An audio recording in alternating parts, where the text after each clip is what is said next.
Kamusta master? So, may nagtatanong din sa akin about sa dialing, no? Ano daw yung dialing? Yung dialing master, tumutukoy lang yan sa kung ipa-fine o i-course mo yung espresso mo, no? Or yung ground beans mo.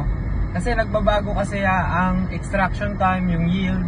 So, kailangan mo talagang gamitan ng dialing, which is yung magpa-fine ka ba, magko-course. Kung 18 grams ang gamit mo master, pagkalimbawa mataas yung magiging yield o yung out mo, mong dagdagan yung grams. Kung 18 grams, gawin mong 19.5. Yan master ang tinatawag na dialing. So huwag kayong malilito sa dialing na yan. At yan ay part yan master ng parameters. Ano daw yung pagkakaiba ng single origin sa blended na coffee beans? So pag sinabi master na single origin, tumutukoy to master sa iisa lang na lugar yung pinagkuhanan ng beans, no?